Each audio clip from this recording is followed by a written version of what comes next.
Hello আমার সাকিবিয়ান ভাইরা বোনেরা, চলে এলাম আরও একটা নতুন ভিডিও নিয়ে। এখন এই ভিডিওটা কেবলমাত্র তোমাদের জন্যে, যারা এতদিন ধরে আমাদের সাকিব ভাইয়া রিলেটেড করা ভিডিওসগুলো দেখেছো, এই পরিমাণ সাপোর্ট করেছো। তোমাদেরকে আজকে জানাতে চাই বা আমাদের এক্সপিরিয়েন্স শেয়ার করতে চাই। গতকালের দিনটা অর্থাৎ 4 জুলাই সন্ধেবেলার সময়টা শরৎ মিউজিক বেঞ্চার্স টিমের কাছে অনেক মেমোরেবল ছিল, অনেক স্পেশাল ছিল। কেননা শরৎ মিউজিক বেঞ্চার্স টিম এই নিয়ে তিনবার মেগাস্টার শাকিব খানের সামনাসামনি হতে পেরেছে। প্রথমবার দরদের সময় যখন বেনারসের শুটিংয়ের দিন গিয়েছিলাম, তখন তোমাদের সঙ্গে এক্সপিরিয়েন্স শেয়ার করেছিলাম। তারপরে যখন আসামে শাকিব ভাইয়া প্রোগ্রাম করতে এলেন, সেই প্রোগ্রামটা কভার করলাম, সেই এক্সপিরিয়েন্সও তোমাদের সঙ্গে শেয়ার করেছিলাম। গতকাল কলকাতাতে এত বড় করে তুফানের একটা প্রিমিয়ার হয়ে গেল কলকাতা সাউথ সিটি মলের আইনক্সে। তো এই এক্সপিরিয়েন্স কেন শেয়ার করবো না? আর তোমাদের সঙ্গে তো অবশ্যই শেয়ার করবো, কেননা যদি তোমরা আমাদের ভিডিওগুলো এইভাবে ভালোবেসে না দেখতে, যদি আমাদের ভিডিওগুলো রিচ না করতো, তাহলে মেগাস্টার শাকিব খানও হয়তো রেকগনাইজ করতে পারতেন না আমাদের। তাই তোমাদের জন্য সবটা হয়েছে, এক্সপিরিয়েন্সটা তোমাদের সঙ্গে শেয়ার করব।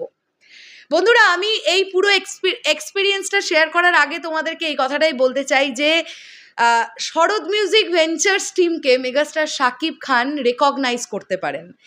এর আগে আমি অনেকের কাছ থেকে এই কথাটা শুনেছি যে ভাইয়া আমাদের ভিডিও দেখেন, কিন্তু আমি গতকাল যখন এটা জানতে পারলাম, ভাইয়া নিজে বললেন যে ভাইয়া আমাদের ভিডিও দেখেন, এটা আমাদের কাছে অনেক অনেক অনেক বড় একটা পাওয়া।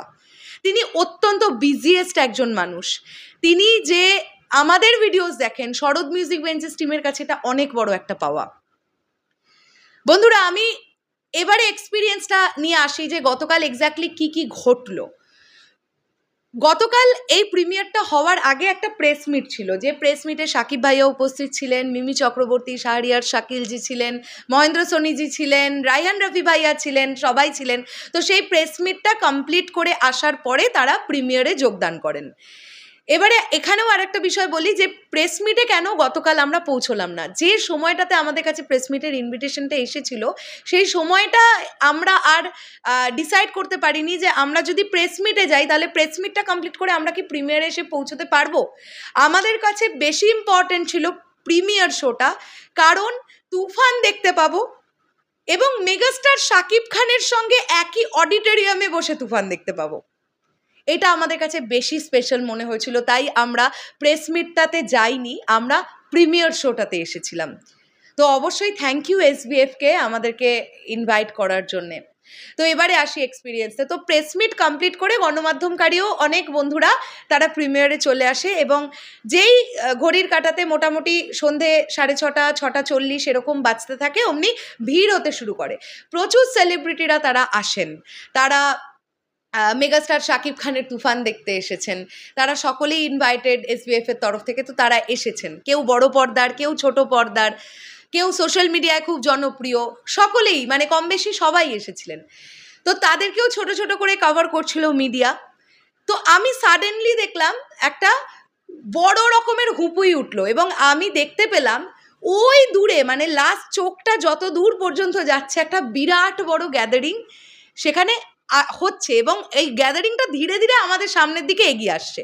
বুঝতে কোনো মতেই অসুবিধা হলো না যে উনি আর কেউ নন, উনি দ্য মেগাস্টার শাকিব খান।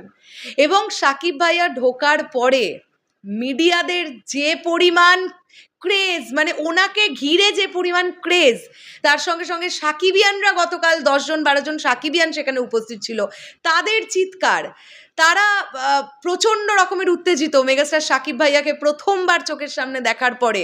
এদিকে মিডিয়া ছেকে ধরে গুতি, চোট লাগা, 2-1 চোটও লেগেছে, 2-1 কিন্তু চোটও লেগেছে। তো এই পরিমাণ গণমাধ্যমকারী বন্ধুরা মেগাস্টার শাকিব খানকে ছেঁকে ধরেছিল, কেননা সেখানে তখন ইম্পর্ট্যান্ট হচ্ছে কারা সব থেকে বেটার ফুটেজটা পাবে।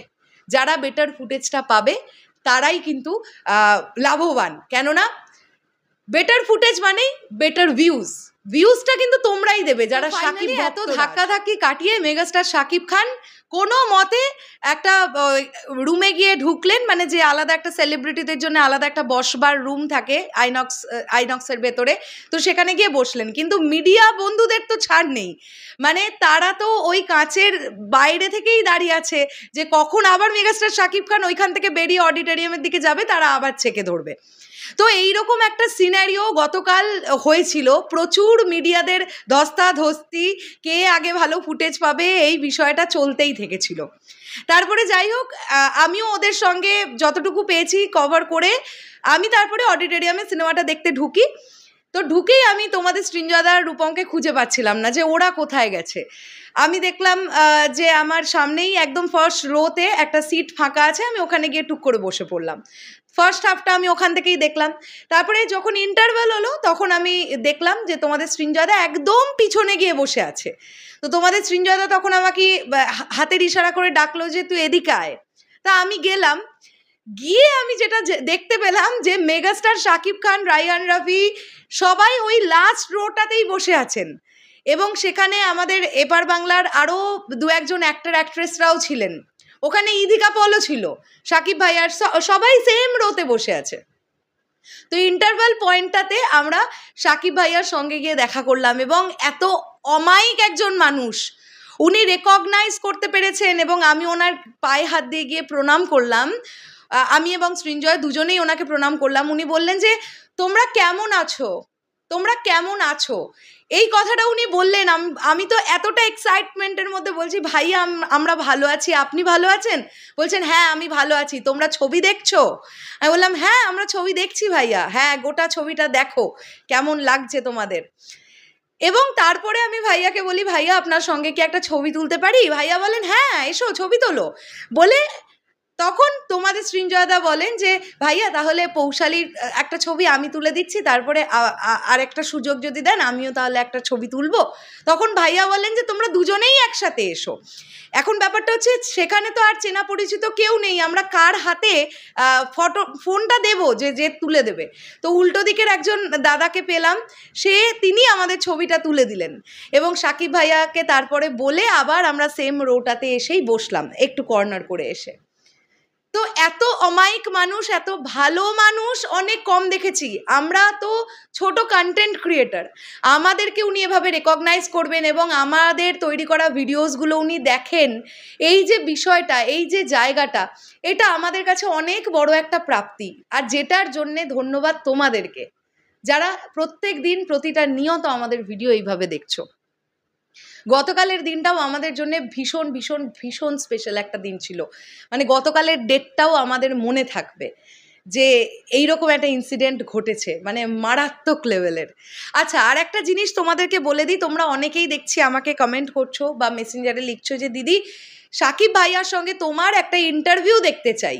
বন্ধুরা একটা বিষয় বলি, প্রথমত শাকিব ভাইয়া ইজিলি অ্যাভেলেবল নন, মানে তিনি বাংলাদেশেই খুব একটা মিডিয়া বন্ধুদের ইন্টারভিউ দেন না, তোমরা দেখো ভালো করেই দেখতে পাও। এবার বিষয়টা হচ্ছে এখানের কলকাতার প্রথম সারির কিছু মিডিয়া চ্যানেলকে উনি ইন্টারভিউ দিয়েছেন এবং প্রেস মিট করেছেন। প্রেস মিট একটা আলাদা হয়েছে, আর বোধহয় কিছু ইন্টারভিউজ বাই ফোন হয়েছে। এছাড়া কিন্তু উনি ইন্টারভিউ দেন না, দিতে খুব একটা স্বাচ্ছন্দ্য বোধ করেন না। আর উনি যেখানে স্বাচ্ছন্দ্য বোধ করেন না বা ইতিমধ্যে দাঁড়িয়ে করছেন না, আমরা কিন্তু ওই রকম মানুষ নই যে ওনার ঘাড়ের ওপর হামলে পড়ে গিয়ে বলবো আপনাকে ইন্টারভিউ দিতেই হবে, বা ওনার মানে কাকুতি মিনতি বা জোর করবো ওনাকে যে আপনাকে দিতেই হবে না, কখনো নয়। উনি যদি কোনোদিনও মনে করেন যে আমরা শরৎ মিউজিক বেঞ্চেস টিম ওনার ইন্টারভিউ নেওয়ার যোগ্যতা রাখি, সেই দিনটা হয়তো সত্যিই আসবে যেদিন আমরা মেগাস্টার শাকিব খানের 1-to-1 সাক্ষাৎকার পাবো। প্রেস মিট তো নিশ্চয়ই অনেক হবে, দরদের সময়তেও হবে, প্রেস মিটে হয়তো আমরা ইনভাইটেডও থাকবো, হয়তো সেখানে আমরা পৌঁছবও। কিন্তু শরৎ মিউজিক বেঞ্চেস টিম সেই দিনটার স্বপ্ন দেখে যেদিন মেগাস্টার শাকিব খানের সঙ্গে 1-to-1 একটা সাক্ষাৎকার করতে পারবো। জানি না সেই দিন কোনোদিনও আসবে কিনা বা কবে আসবে, স্বপ্ন দেখতে দোষ কোথায়, স্বপ্ন তো দেখতেই পারি। শেষ করলাম ভিডিওটা। তোমাদের কি বক্তব্য পুরো বিষয়টাকে নিয়ে, বা তোমাদের কেমন লাগলো এই এক্সপিরিয়েন্সটা জানার পরে অবশ্যই কমেন্ট করে জানিও। ভাবলাম যে এটা তোমাদের সঙ্গে শেয়ার করি, তাই এটা একটা ছোট্ট করে এক্সপিরিয়েন্স ভিডিও শেয়ার করতে এসেছিলাম। টাটা।